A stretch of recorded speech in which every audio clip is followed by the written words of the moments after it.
Coming to you live once again from Arlen, Texas. It's the Hand Plus podcast, where each week Tristan Mayer, my co host, and I break down this week in streaming from the news, headlines, shows that we watched, movies we watched, things that are upcoming. And this week, there wasn't much new that dropped. It was a lot of shows we've been watching. A lot of news came out, so this is going to be a very much news-heavy week. And then also we got Valentine's Day coming up, and so we decided to create a top 10 list of the top 10 movies / shows that you should watch for Valentine's Day if that's what you're into. Maybe something to cuddle up with your partner on the couch with to watch, and just give some recommendations of what's streaming and where they're streaming. And I have no idea what Tristan's top 10 list is. He has no idea what's mine. I think I have a very varied list as far as movies and shows and streaming services. So can't wait to see what Tristan did. Tristan, how was your week in streaming? Look, Joe, I can't hear what you're saying right now, but I'm assuming you asked me about my week in streaming. All right, so my week in streaming this week, I did not stream much. I won't lie, it was a lighter week, but I just spent a lot of the week watching stuff that's going to be on our conversation. We rewatched a couple of stuff on my list. I did some episode rewatches, some shows I'm going to talk about where maybe the romance is not the centerpiece for the show, but there's a really good romance within the show, right? So I wanted to highlight something like that. So yeah, it'll be a fun conversation here. Sure, I didn't watch a lot of new stuff, but I got my money's worth. I watched some good romance, got my cry on a little bit. But yeah, I'm happy with the week in streaming this week, even if it wasn't a lot of new stuff. All right, great. Can you hear me now? Did you just have to replug in your headphones, or can you not hear me at all? I'm going to assume you can't hear me at all. And he's gone. So basically how the top 10 list is going to work is when we get to it, we'll start off, go through all the news topics, and end with the top 10. Basically, Tristan is going to see if he's back. Tristan, can you hear me?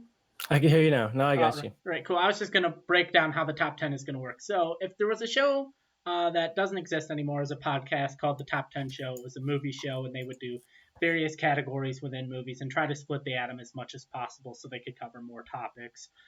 So essentially, Tristan will give his 10 through 7. I'll give my 10 through 7. Then he'll give his 6 and 5. I'll give my 6 and 5. And then we'll kind of go down 4, 3, 2, 1, bouncing back and forth as we move on our list.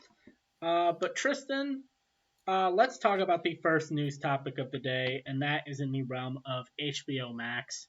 And the show Pennyworth, kind of an origin story of Batman's butler, canceled after 3 seasons.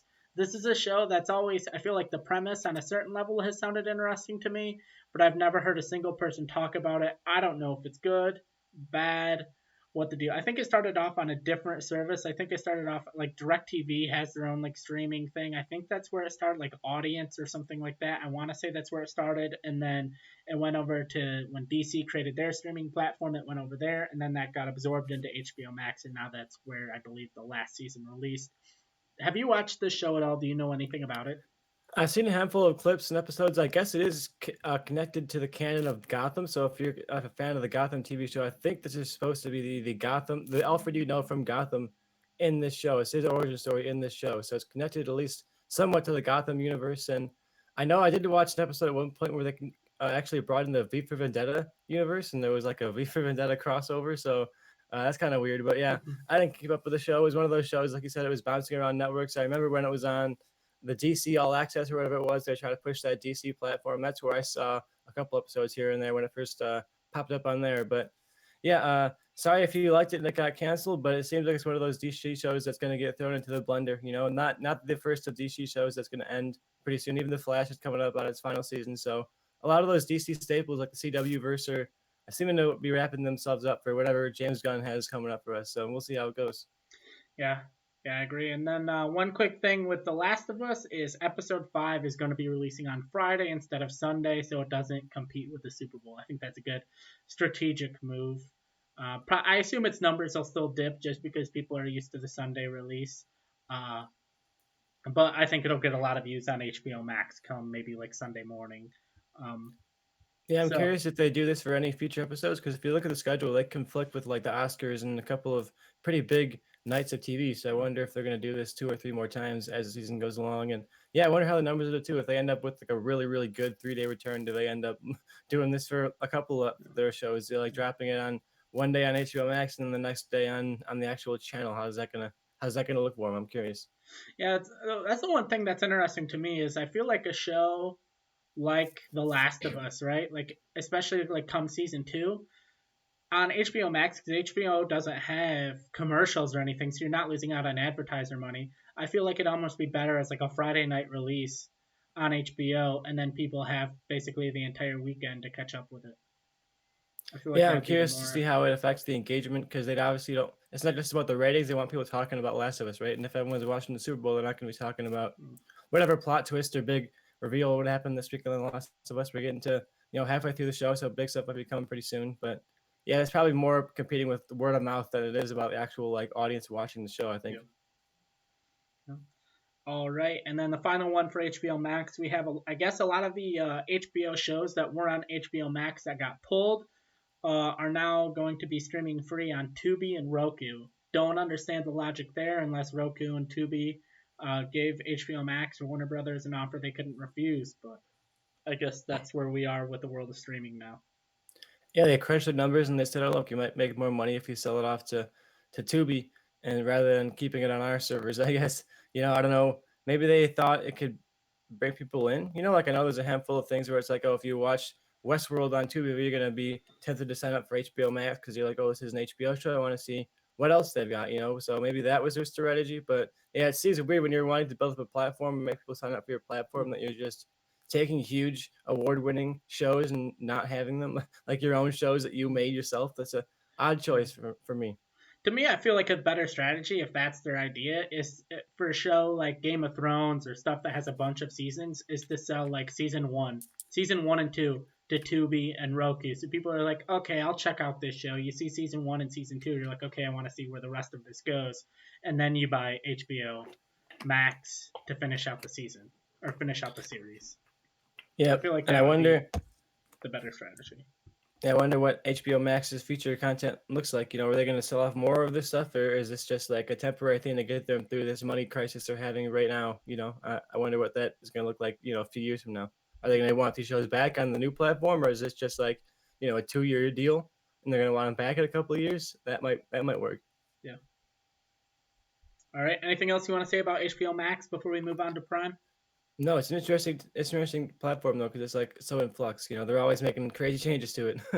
And then eventually it sounds like it's going to be mixed in with Discovery Plus, and who knows what happens after that. All right, and with Amazon, we got a show that Tristan and I haven't really talked about, but I see it recommended to me a lot on Amazon Prime. I haven't watched it yet, and that is the Chris Pratt starring The Terminal List is getting a second season with a prequel starring Taylor Kitsch, who people may know from the Friday Night Lights TV series, and John Carter movie. He's going to be starring in the prequel. So, Tristan, any thoughts on The Terminal List? Any thoughts on it getting a second season, a prequel series? Do Not you care? exactly a show that I would be interested in watching. Like it doesn't look bad, but it just looks like one of those typical like military dude goes in, fights the terrorist guys, and then he comes out. I feel like Amazon has a few of these like Jack Ryan type of shows where it's like we're gonna get a recognizable celebrity, we're gonna make him like the buff SWAT makeover, and then he's gonna be like the cool military guy, and maybe this is good, but it's just to me it doesn't seem like something that is reaching beyond like its limits of its genre. Chris Pratt I guess is cool, but he's not pulling me into watching this. If you watch it and say it's great and say the action is great and it's super exciting, I'd check it out. But for me, it's one of those ones where it's like, yeah, I'll get to it, but the list of shows that I want to watch more is just so much longer than this Yeah. than this. Yeah, I get that. And then also with Amazon Prime, we have Women Talking, which was nominated for Best Picture and Best Adapted Screenplay. Starts streaming on Amazon Prime February 21st. So last week we told everyone where, hey, if you care about the Oscars, this is where all that's streaming. And it was announced this week that Women Talking will be on Amazon Prime February 21st. So if you want to catch up for the Oscars, that's where you can watch Women Talking, which is nominated for Best Picture. So Yeah, it's the one I have left to watch out of the 10, so I can't wait for it to drop on Prime and I can finally get a chance to watch it. I'm curious if that's like the week of Oscar voting. Are they trying to like time it perfectly so that people are watching it and then voting for Oscars right afterwards. Like it's just right along the exact time of the Oscars, like maybe a couple of weeks before the Oscars. So it's good timing. Yeah. All right, and with Netflix, do the lesser topic first. That '90s show got announced for season two. It's going to be a longer season, I believe, 16 episodes for the season two. Tristan, you watched season one. I watched season one. I'm excited. I'm intrigued. It doesn't sound. Topher Grace made an announcement, basically like, "Hey, I'm happy for him. Sounds good. I'll be back for that 2000s show." So I mean, obviously, I don't even know if the scripts are written, the contracts have been negotiated, but it doesn't sound like he's exactly been contacted to appear in season two. Yeah, I'm sure they want him to come back, so they're not going to say no to Topher Grace or any of the legacy characters coming back, I would think. But it does seem like at least there's no name on a paper right now. That could have been a tweet to try and get engagement and see people saying, "Oh, we hope you come back, Topher," so you can point to it and be like, "Look, guys, pay me more money. They want me back." That Yeah. that could be the approach. But yeah, I'm excited for season two of it. I liked season one, but yeah, my only nerves is that season two would come out just kind of like quietly drop and be okay, and then that would be like we never really talk about it again. Yeah. Like the first season was a really good, surprisingly fun show, but the second season could just kind of be an all right follow up and then flop after that, or it could be like they take the feedback and they make it something even better, and then all of a sudden we have a great sitcom. I think of some of the greatest sitcoms or shows that took like 2 3 seasons to really like figure out what they were gonna do with their characters and the structure and stuff like that. So I'm hoping that Netflix can actually give the show some time to figure out what it is and what it wants to be about and what the focus is going to be on. Are the old characters important? Are the new characters important? But yeah, I'm hoping that they can only step up in season two. Yeah, it was definitely, I felt like a good balance between the old and the new, telling new stories and continuing old ones. And I think it did it a lot better than other shows that were very similar, like Girl Meets World, which is supposed to be like this show, but the next generation. Yeah, I'm curious to see how they balance it going forward. And yeah, the only time I need Topher Grace to come back is for the finale when he goes and sees the Phantom Menace opening night. I gotta get the take. Eric Foreman's reaction to Phantom Menace. I got to see that episode. And maybe it could be this full arc. He realizes this movie sucked, but I'm an adult, so maybe I shouldn't be mad about Star Wars anymore. That He could be that goes, could be a fun complete arc. he's like, "Oh, I'm gonna wait for the next two movies, and I'm gonna fan edit these three movies into one good solid movie." Which is a end joke because Topher Grace is actually a massive Star Wars fan and did that himself after the three movies came out. That would be Apparently, so funny. there is a Topher Grace fan edit that his friends have watched, and they all said it's great. So one day I hope to befriend Topher Grace so I can watch his prequel fan edit just out of curiosity.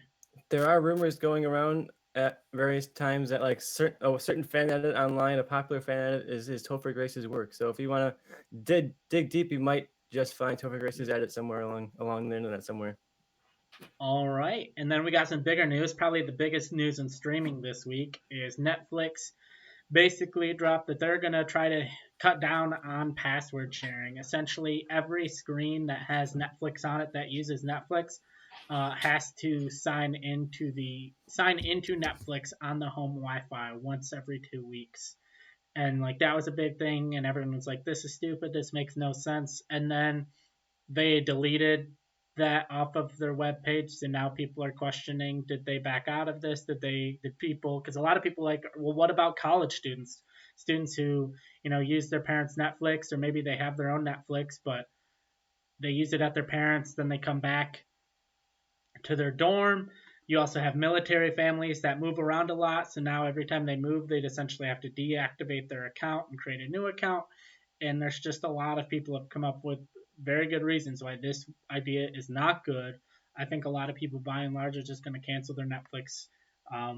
They have a couple like big shows, but outside of like their originals, things come and go, and I don't know if they have enough coming and going to essentially necessitate owning Netflix. If you have HBO Max, if you have Disney Plus, and you have Hulu, I think, and even you throw in a Paramount Plus, everyone has Amazon Prime. You throw all those in there, I really don't think, in general, people are going to feel the need to have Netflix, especially if they've been getting it for free for the last, 5 6 years.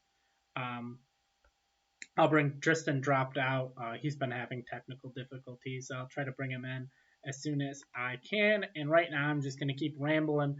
I don't think it's a good idea. I think Netflix has been hemorrhaging money for a long time, spending money on all of these projects, hoping that they stick, hoping eventually they'll figure out how to make money with Netflix. That's a big problem with internet media right now. You have things like Snapchat, things, all these services that everybody has or everyone was using, and they're like, how do we monetize this?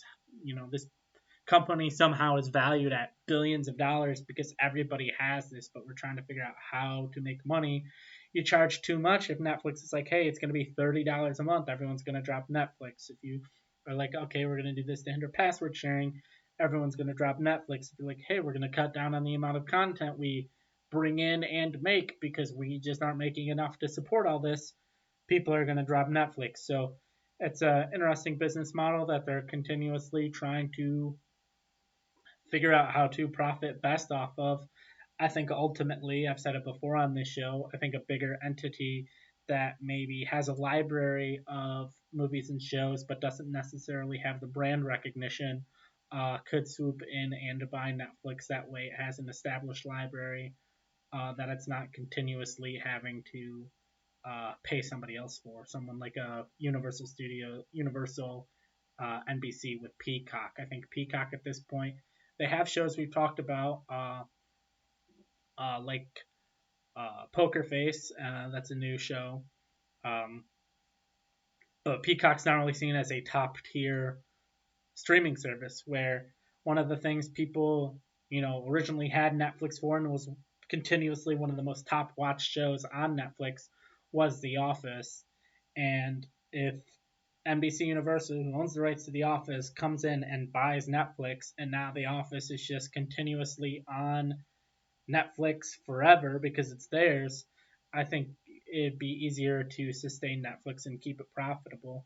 I am running out of things to talk about. I hope Tristan comes back soon. And yeah, Netflix hemorrhaging money. Paramount Plus, I think, is another one that, hey, they just own their library of things. They're not bringing in outside things. They get enough people to give them $5.99 a month. They're fine. They're making money all as long as they pay for their servers and pay for the new stuff they're making. Like that 1899 show, I believe, or no, 1923 with Harrison Ford. They're not making a lot of new content, but as long as they keep enough subscribers to pay for it, they'll be fine. Tristan, I rambled a lot talking about why Netflix is losing money and why I don't think. What are your thoughts on the Netflix password sharing?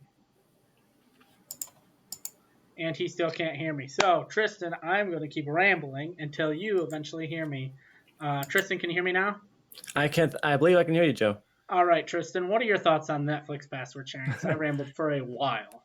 Look, I'm not gonna keep the rambling going on. I'm just gonna say that Netflix has to be careful. There's a lot more competition than there used to be, and if they start doing stuff like this, it's gonna be enough to convince people to stop paying. Especially when their prices are getting higher and higher, and their content quality is not necessarily as high as it used to be, and other platforms are really picking up the slack where Netflix is dropping it. So yeah, I think Netflix, it, they got to crack down on password sharing a little bit. Like these apps are gonna have to figure out a way to balance that, but I think that Netflix is gonna have to be careful because they're already kind of on the outside looking in for some stuff, and they're the top dog now, but I could see stuff like this being enough to push people away from Netflix and saying, you know what, plus the price differences, plus, all of this extra little inconvenience. I got to go to my parents' house every month to sign in from their Wi-Fi. What if I travel for a living? What if this and that?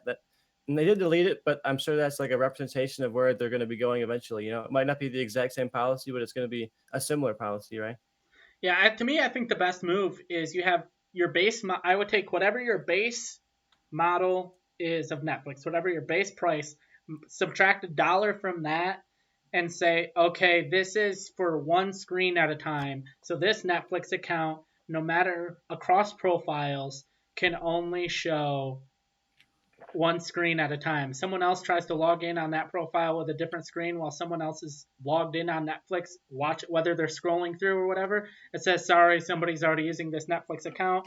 And then you can pay $1.50 more per screen for unlimited screens. So if you want to throw $100 at Netflix every month, you can have, I don't know, like 30 some odd screens. I don't know the math on that. Broadcasting Netflix. And I think that's the best way to do it. Yeah, because I think my logic is if I'm paying for what I pay for like 4 screens right now, something like that, because my whole family uses it. Like that should be any screens I want them to be. Like they shouldn't be able to limit what network I'm on, what IP I'm on. Those are my screens that I'm paying Yeah. for. So Yeah, and I think it's that'd my be the use. best way. Because if you're like one person, you're like, hey, I'm the only person with my account. You only have to pay for one screen because that's all that's ever going to be. But if it's like, okay, you're a family of three, and you maybe have a friend that uses your account, okay, you got to pay an extra $3 or $4 a month just to be, 3, 450 a month just to be confident that everyone can always watch Netflix. Yeah, I'm curious how much they adjust this if they totally pull back and like we don't hear about this for another 6 months, or if they come out with something new and sooner than later. Yeah. Yeah. All right. We've talked about this. Well, I've talked about this for a while, so we can move on to the next topic. Let's go over to Disney Plus. I watched a little bit of Proud Family, Louder and Prouder season two. I think it's been on par with season one. So if you like the Proud Family, I definitely check out. Maybe you watched it when you were a kid, and now you have kids. You have little brothers, little sisters, cousins, and you liked it. Definitely check it out again. I think it's equal quality. Animation is actually better, so in a way, you could say it's better quality than the original series. But season two, just as good as season one.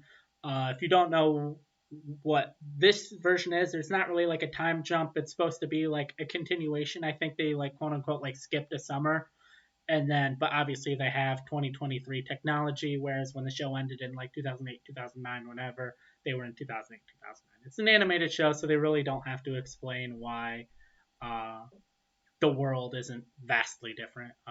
You just kind of got to accept it for what it is. We also have an announcement that Star Wars Vision Season 2 is dropping on Disney Plus uh, May 4th. And instead of having, I believe the first season was all Japanese studios, these are going to be studios from all around the world. Uh, we have the studio that worked on Wallace and Gromit. We have in England, we have a studio that worked on Legend of Korra. We got some various animation studios. We even Lucasfilm is even working uh, with a studio on one of the projects. So I'm very curious. I know one of the projects is entitled Sith. One of the shorts is called I'm Your Mother, and that's the one that the people who make Wallace and Gromit are working on. I feel like that's definitely a play on the Luke, I'm your father line. And but yeah, if you don't know what Vision season one is, you didn't check it out. It was Animation Studios that time across Japan, doing basically their version of Star Wars. It wasn't tied into the movies. There were even things that don't. I mean, a lot of things that didn't really even work alongside the movies. But it just took like the basic premise idea of Jedi and Sith and lightsabers and that kind of world, and telling their own style of story with it, working with their style of animation, the type of stories that they tell, and mixing them with the Star Wars universe. I thought it was interesting and cool. Definitely want to check them out. Tristan and I actually did a reaction to the first episode on this channel. We both watched it live for the first time, so you can find that here on if you can find that on YouTube. But Tristan, what are your thoughts on Star Wars Vision season two?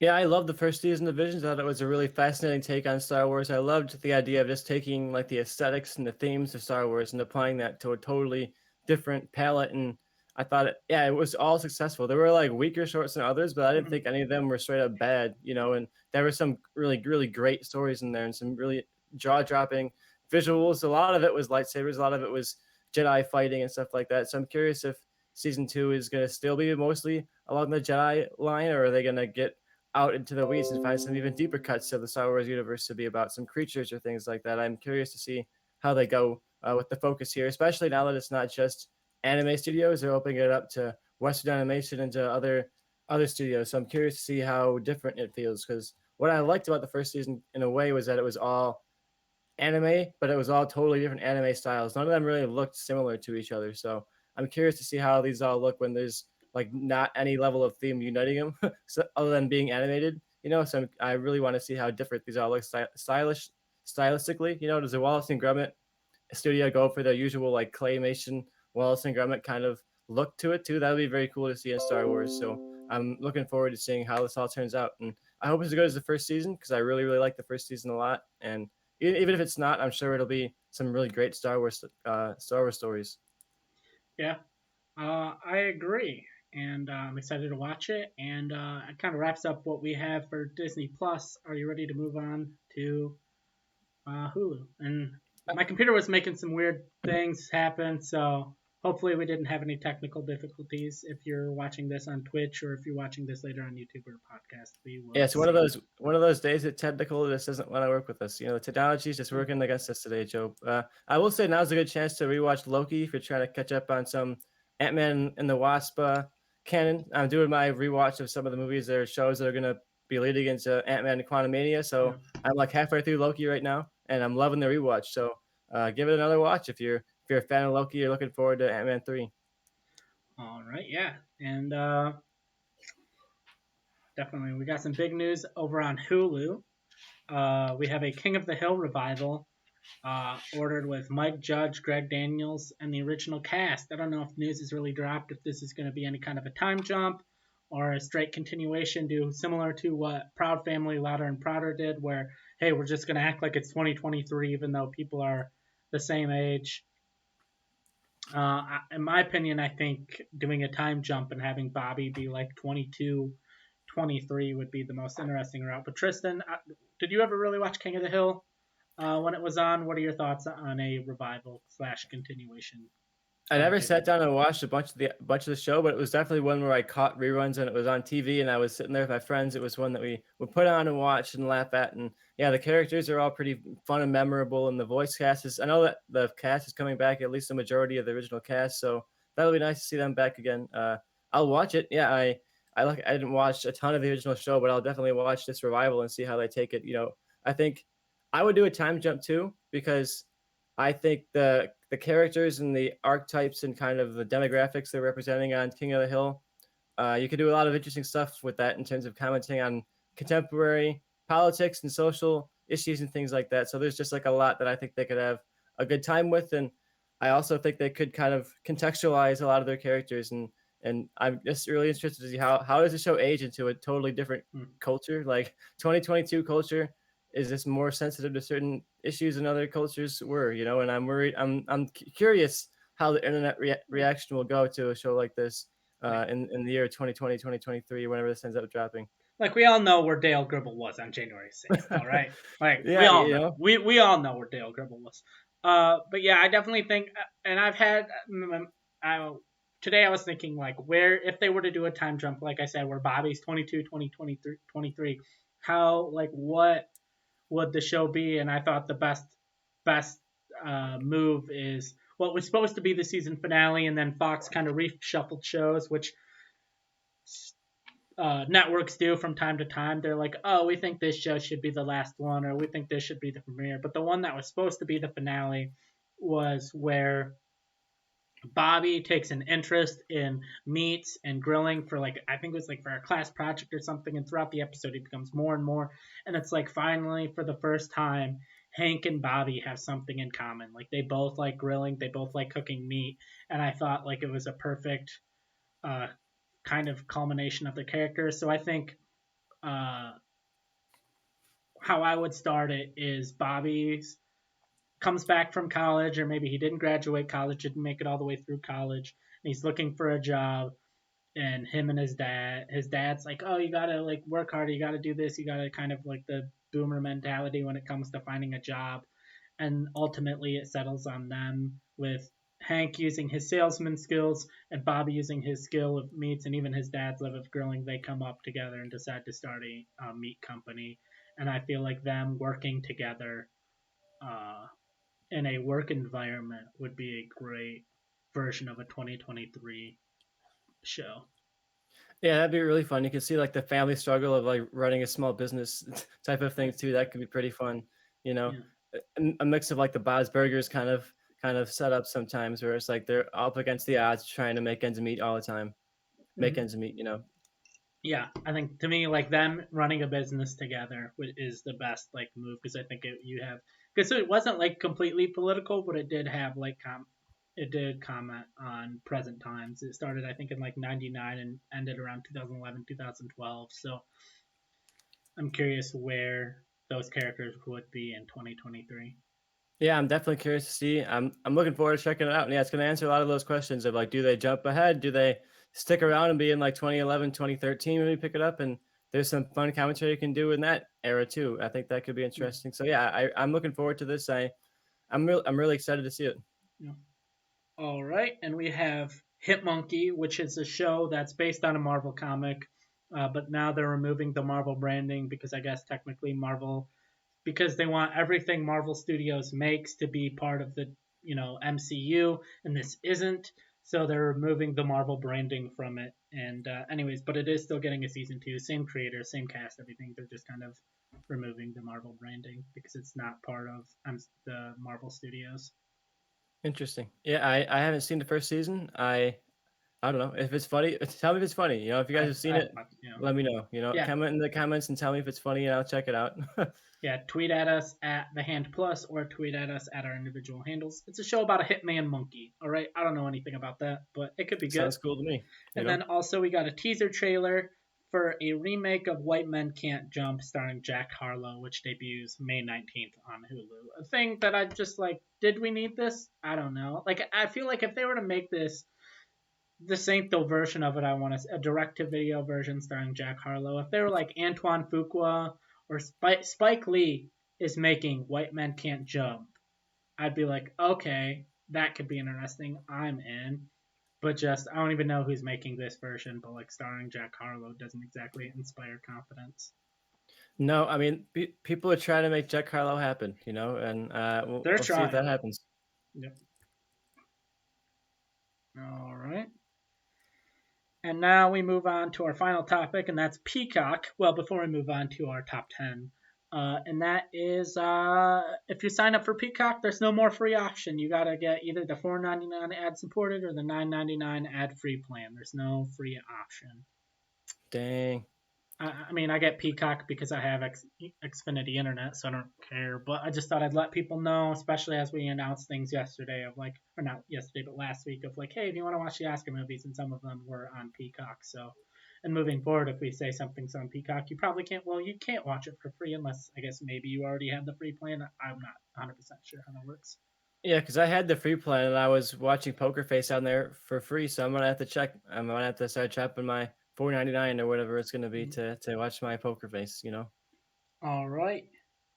And are you ready to kick off this top 10 Valentine's Day movies/shows? I'm ready. I'm curious to see what you defined as a romantic movie, a Valentine's Day show. You know, I wanna hear what gets you all hot and bothered, Joe. All right, I'm gonna make a new list. Because I have a list of 1 through 30. Tristan, I know, had some honorable mentions. I had some honorable mentions as well. All movies and shows that I thought were deserving of being on a top 10. Just they didn't make my personal. We're gonna drop those on the Hand Plus Instagram later this week. We're gonna have the show's top 10, and then our personal individual lists are gonna be all just one post on there, so you can check those out later this week. But Tristan, I will let you kick it off. What is your number 10? My number 10 is one that I stuck on here because it's a unique premise, and I think it's one that gets a little bit lost with time. It's currently streaming on Prime and also on Canopy and Tubi and a handful of the free platforms out there, and that's Lars and the Real Girl. Uh, this is a very odd early 2000s comedy uh, starring a heartthrob, though, Ryan Gosling, a man who might make a couple appearances on our list here. It's a romantic comedy drama where Ryan Gosling is this odd shut-in, and he falls in love with a sex doll. And so his name is Lars, and the real girl is the sex doll that he is in love with. You know, so it's a very odd couple. I wanted to throw it on the list because of the really strange tone and the odd pairing of it. And it honestly feels slightly ahead of its time because it was like in the early 2000s, and I feel like this weird cringe but yet still heartfelt at its core type of approach to comedy is almost more popular than it was back then. So if you're into the kind of really odd premise of that, check it out. It's a really fun one and a really odd premise for sure. And he gives a weird performance too. We're used to him being like the heartthrob hot guy, even in stuff like Blade Runner. He's still just looking great the whole time. And this he actually does. He still looks like Ryan Gosling, but he has that odd, weird, like almost Joaquin Phoenixian energy to his performance at points. Yeah, he put on some LBs for this one. I watched it. I wasn't super into it. It was a little out there for me, but I can definitely understand people liking it. But definitely not on my top 10. And what is your number 9? My number nine is a show I kind of teased at the front where I said there's a show I want on here that's not necessarily a romantic show at its primary focus, but I think it has an all-time romance within it, and that is The Office. I think Pam and Jim within The Office, at least for people of our generation, I feel like this was our Ross and Rachel. You know, this was our will they, won't they sitcom couple that everyone was rooting for and everyone was waiting to see if that was going to happen. And even after they got together in like the last half of the show, they still had some great romantic moments. I always remember Jim proposing to Pam at Niagara Falls. I always remember him fake proposing to her at the gas station, you know, getting down and saying, Pam, will you wait for me while I tie my shoe? And those little moments like that I think were just these cute little human heart moments that were within The Office that I think made that show what it is today. If it was just comedy and just like office jokes, it would not have lasted as long as it has in the pop culture. But I think the characters, the humanity of it, especially Jim and Pam, I think made that show the big watershed show that it is today. All right, yeah. And that's on Peacock, right? Yeah, I believe so. Yeah, it's on Peacock. All right, and before we get to me, what is your number 6? I believe I'm at number eight Or right now, but number 8. That's what I meant. Your number 8. it threw me off for a second there. But this is my well, one of my last odd choices here. It's not that odd of a choice, but it's a movie where the action and the philosophy is kind of what people talk about, but I think the Neo and Trinity romance is something that I really attach to, and that is The Matrix. Now it's a quadrilogy. There's four movies in the Matrix series now, and I think all four of them do a great job with Neo and Trinity. Even the weaker entries in the Matrix franchise, I think nail Neo and Trinity's relationship really, really well. And this fourth one takes into a really, really interesting place about them kind of being two different people, but also kind of two sides of a single thing. And I like the duality of that. I like the kind of the pushing beyond the binary of that. I really think that they're a compelling couple, and I love that like their relationship embodies so much of the themes of this huge bombastic action franchise. So yeah, for me, that's one that I might not be what you think of when you think of romance, but every time I watch those movies again, I'm always surprised at just how well they nail like the romance of those two characters. All right, yeah, and the Matrix trilogy on HBO Max. I had a lot of ones that I was thinking about, especially further on my list, that are similar to that in this way of like the romance wasn't the biggest focus, but ultimately when I created my list, I got to 30. I was like a little over 30, and then I trimmed some of the bottom ones. I'm like, these don't quite fit. Uh, but when it came to my top 10, I'm like, I wanted to focus more on the romance. So when you see my ultimate list of all 30, you'll see I had some odd ones in there that weren't quite romantic. But we will now jump to my number 10, and that is the Hulu original movie, I believe, Palm Springs, starring Andy Samberg and Kristen, I believe, Milotti. And essentially, it's Groundhog Day at a wedding where this couple, well, they're not the couple getting married, but they're both at this wedding, and they realize pretty quickly that they're the only two people in this Groundhog Day scenario living over and over. And I like that spin on it. There's been a lot of like Groundhog Day ripoffs. It was just Groundhog Day a few days ago. But this is the first one I've seen where it was like multiple people doing it, working together, and while they're working together, figuring out how to get out of it, they slowly form a relationship. So if you like that kind of premise, sci-fi premise, it explains a little bit more of why they're repeating the same day over and over that Groundhog Day didn't. I think it works. But yeah, if you like that premise, definitely check out Palm Springs on Hulu. Yeah, I like that movie a lot, so I definitely back up your endorsement there. My number 9 is one you haven't watched, and it's one I've talked about on this podcast a lot, is the reality show Love is Blind on Netflix, where the general premise is men and women are separated. They go to a city like they've done Austin, Atlanta. I'm trying to remember what the other city was, Chicago, I believe. And they go and they get people in their 20s and 30s from an area. The men are on one side of the space, the women are on the other, and they meet through pods and they talk to each other over the course of like 10 days, and then eventually some around like 6 couples get engaged, and then you follow them from them meet like talking in the pods, getting engaged, to meeting in person. Then they go on this kind of like honeymoon trip, and then you watch them live with each other up until their wedding, and it kind of ends with like, do they get married or don't they? And it answers the ultimate question: is love blind? And it's got great drama. Season 1 is still the best season. That was the Atlanta season. I'm a little biased. I live in the Atlanta area. And number eight, I got a movie currently streaming on HBO Max. It's it's a remake of My Fair Lady, classic Pygmalion story. She's All That, starring Freddie Prinze Jr. and Rachel Lee Cook. I think it's the ultimate 90s teen rom com. I tried to do a little bit, I tried to make my top 10 also a little bit more Mount Rushmore style. I wanted to represent a little bit of the various styles of things. I feel like there's something on my list for everybody. If there's not something on my list that interests you, I can't help you. Then you just don't like movies and television, I think, if you don't like something on my top 10. But yeah, She's All That. Like I said, it's a 90s version of My Fair Lady, or 90s teen version of My Fair Lady. I've seen this one. I definitely have a lot of nostalgia for this one. So I don't hate your pick. There's a not as great remake on Netflix. So Yeah, if you He's want All to check That. out some Ugh. some true trash, some true like Netflix dumpster fire, that's definitely up there for me. All right, Tristan, what's your number seven? My number seven, I mentioned that we might get a repeat appearance here of Ryan Gosling, and here he is repeating himself once again. This is The Notebook, that an all-time classic romance streaming on HBO Max right now.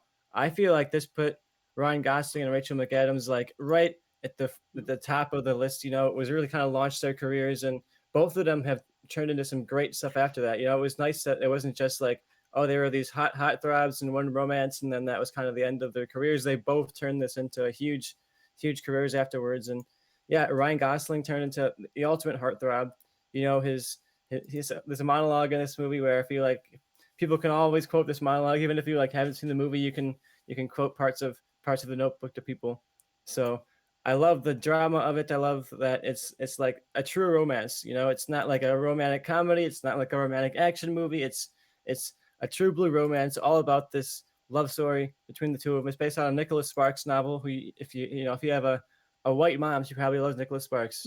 So uh, that's there's been so many Nicholas Sparks romance movies, but this is definitely the one that is actually good, and it actually like seems like it beat the stereotype of like bad Nicholas Sparks movies. So check it out for sure. It's an all time classic of like these types of movies. It's on HBO Max right now. Yeah, The Notebook came in at number 27 on my list, number seven on Tristan's list. It's a quality movie. It's solid.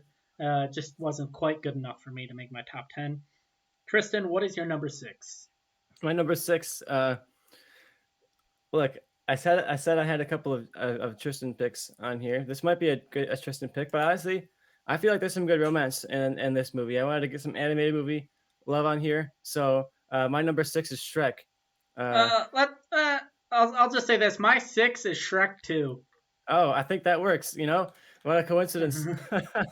Perfect. I think honestly those are both good picks because I think both of those are really good movies, and I think the romance between Fiona and Shrek is like genuinely pretty heartfelt, and like you can, how do you not get emotional for the Hallelujah montage in the first Shrek movie, and that's all based on the romance between these two characters, and you also have the Shrek and Donkey duo romance. Not quite a romance traditionally, but you have that couple there at the center, and you also have the donkey and the dragon romance. A lot of unconventional romance in Shrek, and I think that was really great, especially when we were young kids, to see something that was not the conventional romance, but I was able to see like, hey, look, everyone deserves love, even the ogres, even the donkeys, even the dragons deserve to be loved and have someone that cares about them. So it's Shrek. It's goofy. It's got a bunch of dumb humor and jokes and stuff like that, but it's also got a ton of heart that makes the romance kind of carry the whole movie. Yeah. I think.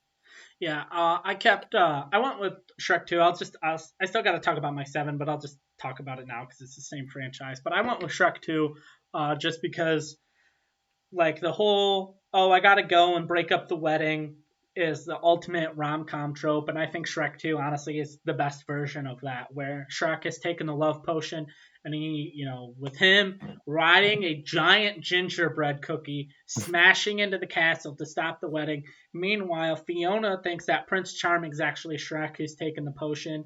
You have kind of the budding romance with Shrek and Dragon and Donkey, um, and I just think him being like, oh, she doesn't need me, she needs Prince Charming. I think there's just a lot more of like the typical rom com love story in Shrek 2, and that's why I went with Shrek 2. for my pick, but we will hash it out when we make our top 10. We don't need to hash out which was the better choice now. I will go to my number six. Or sorry, that was my six. Shrek 2. Shrek and Shrek 2 are both currently streaming on Prime and Peacock. But my number seven is a classic love story, a tale as old as time, Beauty and the Beast, streaming on Disney Plus. I could talk about it. We all know what Beauty and the Beast was. It was hard not putting certain movies on here, just because it's like everyone knows this. I'm not letting anyone know. If Valentine's Day is coming up, Beauty and the Beast is going to be one of the first movies you think of. You also know right where it's streaming, but I'm like, I had to put it on my list, even though I kind of felt like it was somewhat of a waste of time because everyone knows what it is, everyone knows where it's streaming. But yeah, so my seven is Beauty and the Beast on Disney Plus. My six is Shrek 2. Tristan, what is your number five? My number five, I'm not sure if you've seen this one, Joe, but it seems up your wheelhouse. It's 2013's About Time. It's streaming right Is now. that the one with Donald Gleason? It is. I have seen that. Streaming right now on Prime. This is, it stars Donald Gleason. It stars Rachel McAdams. Once again, popping up on here now that I think about it. You also have, interestingly, Margot Robbie in a really small, one of her early roles. She has like a small supporting role in About Time. But and also you got recent Oscar nominee Bill Nighy as the father of Rachel McAdams. But the premise here is that Donald Gleason, Bill Nighy comes to him and says, "Look, there's been this secret running along in my family that we have this closet in our house where if you go into the closet, you can transport yourself back in time, and we got to keep the secret among our family. But now that you're old enough to marry into the family, whatever it is, like I'm going to tell you the secret now, and now you have this knowledge." And he decides to use that knowledge to his advantage, and he wants to go back and fall in love with Rachel McAdams, make it the perfect relationship, fix all the problems, and make everything work out. And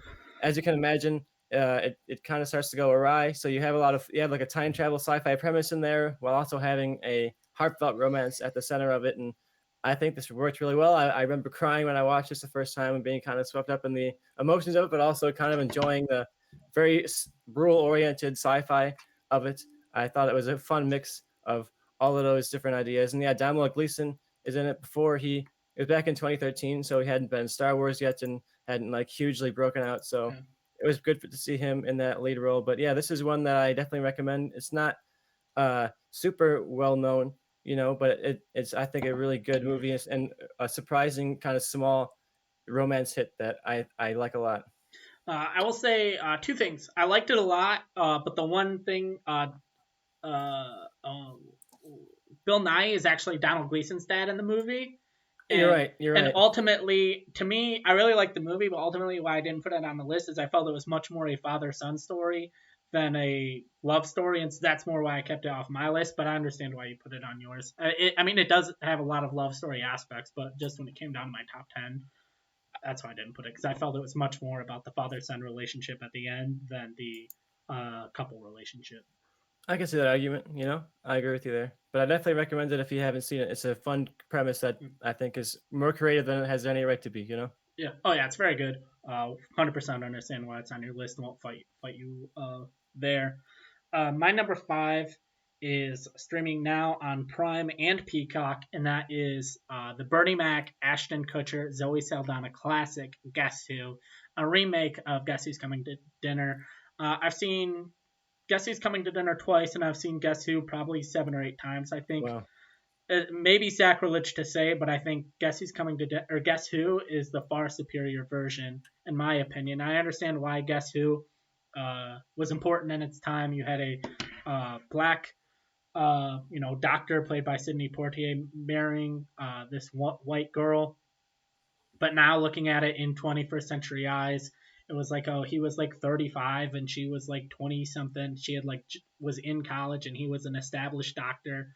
They had met on vacation like a week ago, and now they're saying they're engaged. Like, it just seems off.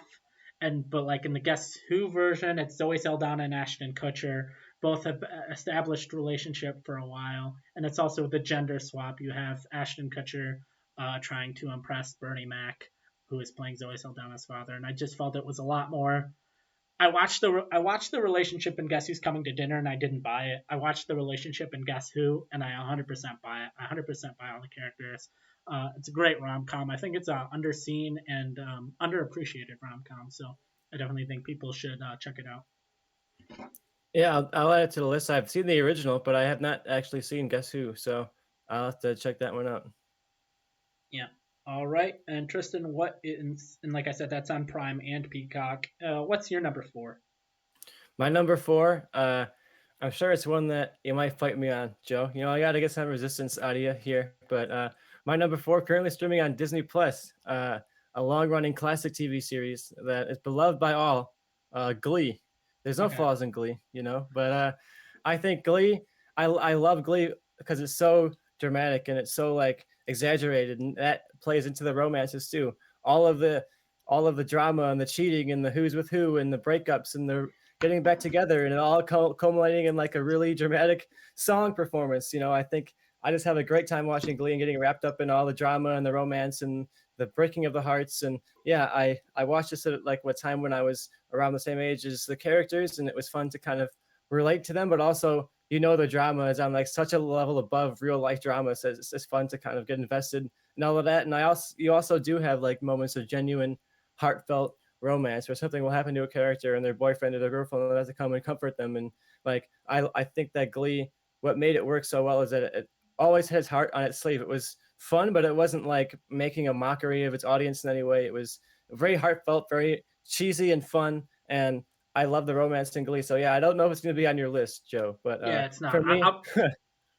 for me, Glee's where I go to if I want to get some nice love songs or watch some classic Glee scenes and stuff like that to bring my romantic mood up a little bit. Get me feeling the Valentine's Day vibes. All right. Yeah, my list is all just things I've seen. I've seen like an episode here and there of Glee, but I've never really like sat down and watched it. I understand it being on someone's list, and if you're a Glee fan, I'm not gonna knock you for it being on your list. It's just not on mine. I'm probably never gonna watch it, so it's never will be on my list. But I understand it being on yours, and I get that it could make the top 10, and I could understand conceding because there is a massive Glee following out there.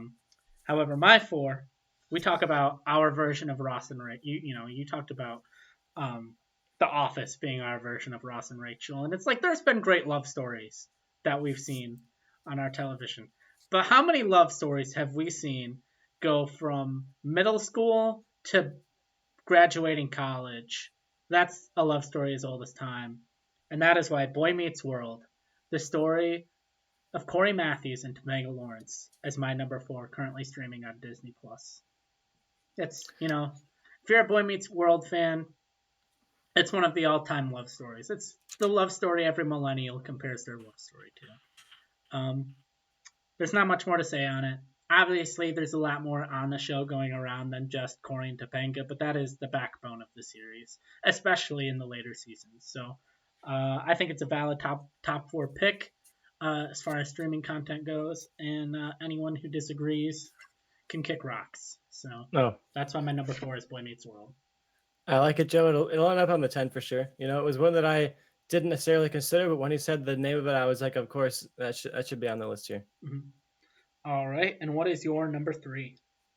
My number three, I wanted to get a foreign film on my list. I realized I was doing a lot of English speaking movies, and there's so much to the romantic world outside of the English. So I went with In the Mood for Love, currently streaming on HBO Max. This is a classic romance, written and directed by Wong Kar-wai, uh, and starring Tony Leung and Maggie Chung. So those are some pretty well-known actor and actresses among you know uh, this era and this time, this setting. So if you're a fan of like Hong Kong cinema, you probably know those actresses. But you also know Tony Leung from Shang-Chi.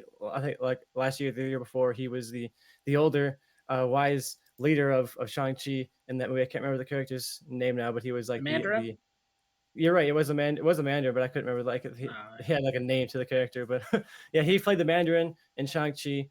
But uh, this is his one of his breakout roles. He's very obviously much younger, and this came out in 2000, and it's gorgeous. One of the most beautiful movies I've ever seen in my life. It's shot with like it just nothing makes the Hong Kong streets look so gorgeous and so colorful and so bright. And uh, I just love it. It was on. It's always listed on lists of like the greatest movies of all time. You know, when Sight and Sound came out with their list a couple of months ago, it was on there. So if you're looking for like a classically acclaimed romantic drama that'll make your heart flutter and it'll also give you some just great cinematography to look at, I definitely recommend In the Mood for Love if you haven't seen it. Heart wrenching, but beautiful and gorgeous, and really will pull your heartstrings. All right, yeah, definitely one I might check out. My number three is a classic, one nominated for Best Picture. Uh, Maybe it won. I can't remember. But it's you think classic cinema, you think this movie. People think of this as a boxing movie. It's not a boxing movie. It's a love story, and that's the original Rocky. And anyone who says it's not a love story, go back and watch the movie. The final moments, they announce the winner of the fight in the background, but it doesn't matter. What matters is Rocky and Adrian are together and they love each other. And that is currently streaming on Paramount Plus and I believe Netflix. Yes, Netflix and Paramount Plus is currently where the original Rocky is streaming. It's one of the all-time great love stories about a guy with a great body but not much of a mind, and a girl with a great mind but not much of a body. That's literally what they say in the movie. I'm not just coming up with that on my own. Good. I can't believe you made it up right now, Joe. I can't believe you just thought of that right now on the podcast. Yeah. But yeah, I love Rocky. You know, I didn't think of it for this list, but yeah, the romance and the not just the core romance, but I think yeah, Rocky and Adrian. That's that. I mean, that's an all-time couple right there. Yeah. So they're on the thumbnail. Oh, I told you they're on the thumbnail. I forgot about that. Yeah. Tristan and I play a game before we start recording because I do the graphics. I make the background graphic and I make the thumbnail. The game we play every week is I ask him, who do you think made the thumbnail based on our topics? And spoiler alert, one of the other couples, not on my list. But I thought they were worthy of being on the thumbnail. So Tristan, we covered my number three, your number three. What is your number two? My number two is a trilogy. That is two of the three are streaming on HBO Max. I was gonna make this number one, but the fact that only the two of the three are streaming, I had to push it down to number two, and that is Richard Linklater's Richard Linklater's Before trilogy. Before sunrise, before midnight, and before sunset, I believe is the order they go in. And the premise of this is that you have Ethan Hawke and Julie Depley.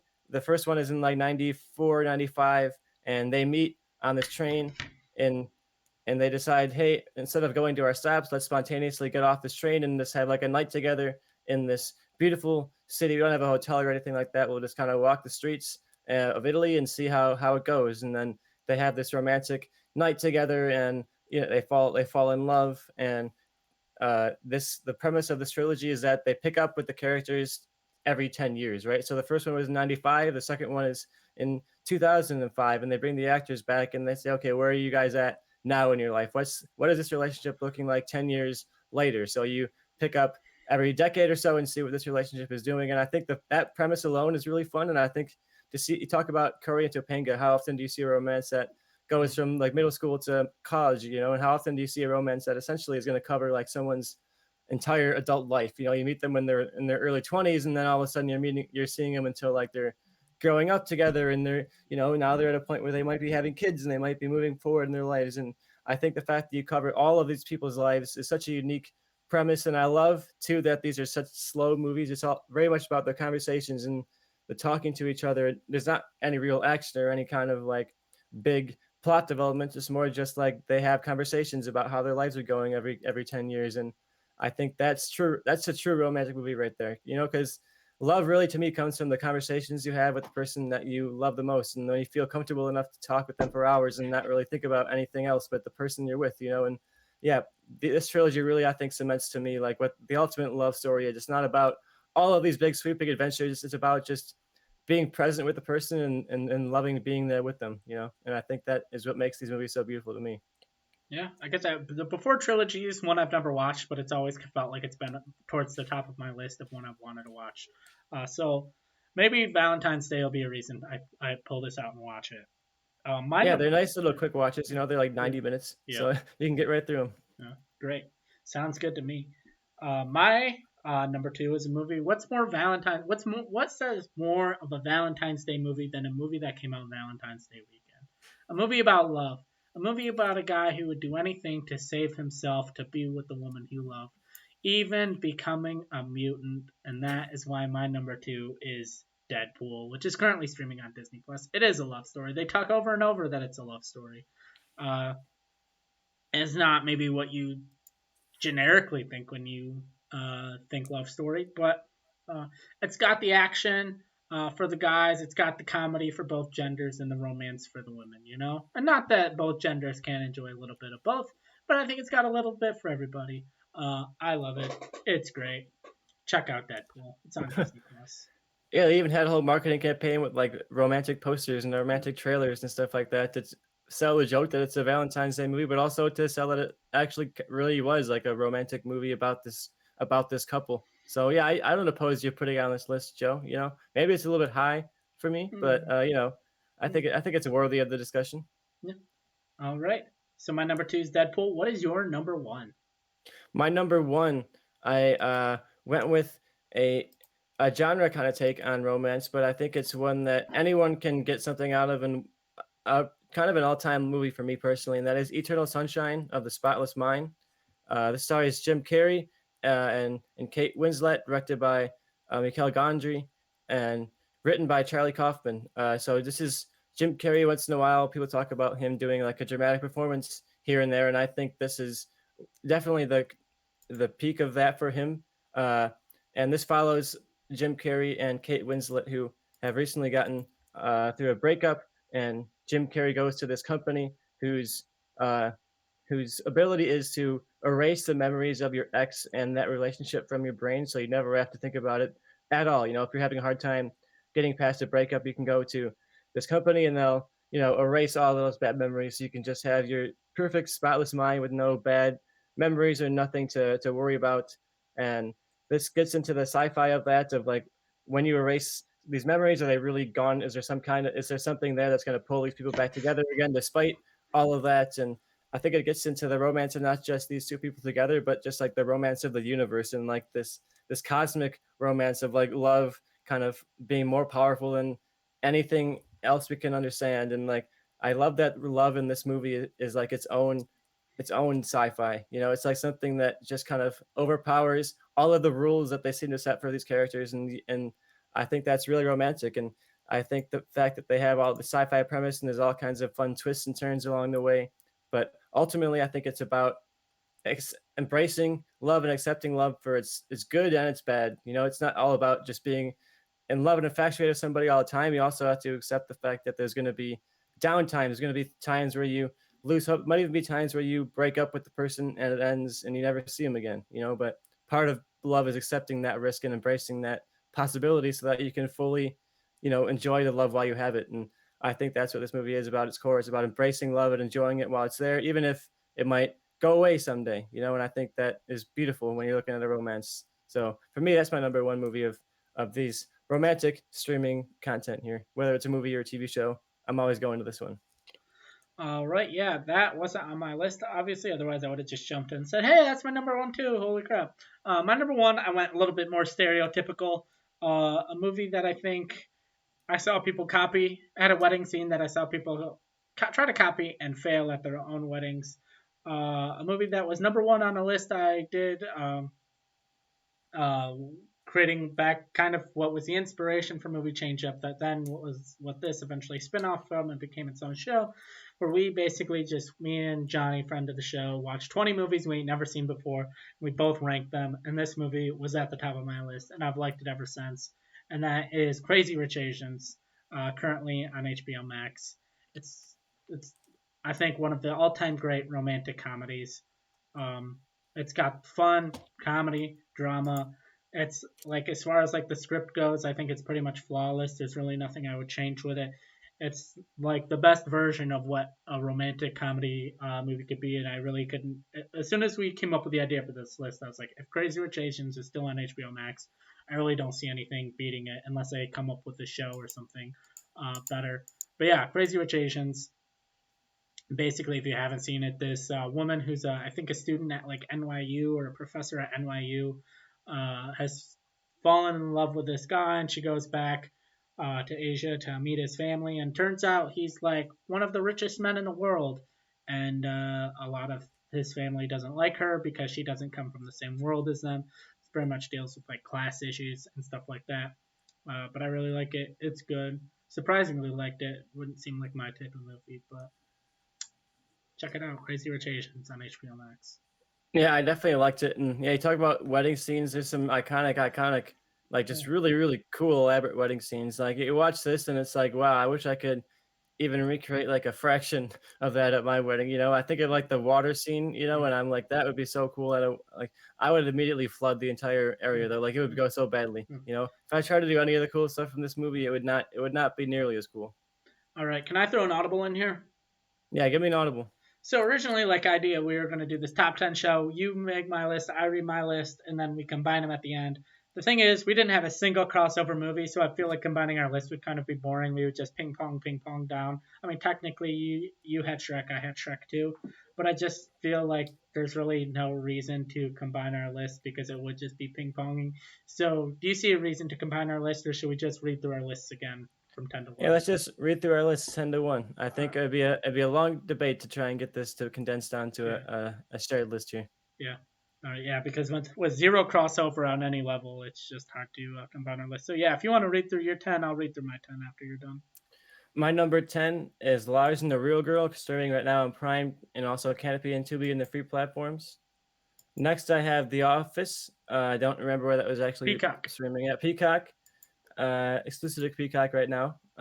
Matrix, I have the quadrilogy of Matrix streaming right now on HBO Max. I have The Notebook also streaming on HBO Max. I have the original Shrek streaming on Prime. And Peacock. I have, yeah, Peacock, you're right. I have About Time currently streaming on Prime. I have Glee currently streaming on Disney Plus. In the Mood for Love currently on HBO Max. I have the Before trilogy also currently on HBO Max, and then my number one, I have Eternal Sunshine of the Spotless Mind currently streaming right now on Amazon Prime. All right. Not looking good for Hulu. You didn't have any Hulu, and I had one, and it's at my number 10 spot. So Hulu needs to up their romantic movie game. I have Palm Springs at number 10. That's on Hulu. At number 9, I have the reality show Love is Blind, currently on Netflix. At number 8, I have She's All That on HBO Max. At 7, I have Beauty and the Beast on Disney Plus. At 6, I have Shrek 2, which is currently on Prime and Peacock. At 5, I have Guess Who, the remake of Guess Who's Coming to Dinner, currently on Prime and Peacock. I also have the TV show Boy Meets World, currently on Disney Plus. At number 3, I have Rocky, which is on both Netflix and Paramount Plus. At 2, I have Deadpool, which is currently on Disney Plus. And my number one movie to watch, or show, I guess, to watch for Valentine's Day, I have Crazy Rich Asians currently on HBO Max. All right, Tristan, I think we have one topic left now that we busted out our top 10s, and that is our MVP of the week. I feel with this, like we said, this is a news heavy episode. We didn't really talk much content. Sure, maybe I picked someone from Bad Batch or I picked someone from How I Met Your Father, but no one really stuck out to me. And I'll talk about. Do you have one in mind for your MVP? So I'll go See, first. my logic was that I do have someone in mind, but they're more related to our romantic conversation than they are related to the actual new drops of the week. All right, so here's what I'm thinking. HBO Max is losing content like crazy. They ditch content. There's just a lot of bad news around HBO Max. It's not looking good for them. Amazon Prime, we struggle to talk about them every week. People have them for their shipping, not their streaming service. Nothing great about their streaming service. Netflix, the whole password sharing thing, people dropping Netflix like crazy, people talking about why do I even have Netflix? Like, am I just keeping it because I've just had it for the last 10 years? Like, what do I need it now for? Hulu, like, we had one thing make both of our top 10 lists. I mean, we have King of the Hill news, but it's also Hulu is kind of one of those other things we struggle to keep on. Peacock didn't even make the alliteration of our show. Apple TV, I guess you could if Amazon Prime's out, we could sub Apple TV in there as our 8. But again, and so mine is my MVP of the week is Alyssa Bowen, the head of Disney Plus, because no one's talking bad about Disney Plus. People are hyped for Visions. Bad Batch is going good. People are excited for Mandalorian coming out next month. Like, my MVP of the week is Alyssa Bowen because hey, ain't no one mad at Disney Plus right now. Yeah, I mean, you're not wrong. Uh, I went in a different direction because I looked at my list and I realized I it's tough because I my first thought was to give it to Ryan Gosling. You know, he's got Lars on my list. He's also got The Notebook on my list. But then I look at the list and I realize Rachel McAdams, you know, she's also got a double appearance. So am I just sexist if I go with Ryan Gosling? Because Rachel McAdams seems like she's at equal footing here, you know, Joe. So do I have to go for the dual MVP? Or do I go with one or the other? Uh, I'm not sure what to do with this, you know, but I'm feeling personally to go for the Ryan Gosling because I think the range is a little bit wider. You know, when you go between Lars and The Notebook, I think that's a much different performance than when you compare About Time to The Notebook. No. Like I get your reasoning for wanting to pick them as related to our topic this week, but I'm thinking about like what did Ryan Gosling do in streaming this week? He was just in movies he made 15 years ago. Where Alyssa Bowen is actively just not having people mad at Disney Plus this week. And so I think I'm gonna be fighting hard for my girl Alyssa Bowen. I like your logic, Joe, because like you said, all these streaming platforms seem to be having negative news weeks. You know, uh, and then Disney Plus, they at least didn't have negative news. You Yeah. know, they were at least news neutral. I would say this week, if not news positive between Mandalorian and other stuff. You know, Yeah. so look, I wasn't sure about your argument at first, but as you talked through it, you compared it to the other platforms. I think I'm ready to cave for you this week, Joe. I think I might give you the win because that's at least related to the actual streaming of the week and rather than just what we happen to be talking about. You know. Yeah. All right, so that locked in. The MVP of the week of February 6th, 2023 is Alyssa Bowen, head of Disney Plus. So congrats to her. With that, I believe that wraps up our show for the week. Maybe with the Quantum Ant-Man and the Wasp Quantumania coming out, we'll have a topic related to that. We shall see. Again, a lot of these topics, like top 10 Valentine's Day movies and shows, are kind of related to what drops. If we get a big content drop, we're going to be focused on that. But like this was just a heavy news week. Nothing new really dropped. So we'll kind of play it by ear, and we'll follow us on Twitter, Instagram, TikTok at the Hand Plus. We'll try to keep you updated. Like I said, we're going to post our full lists on Instagram at the Hand Plus later this week, so you can probably be reminded of like, hey, what movies, what shows were they talking about?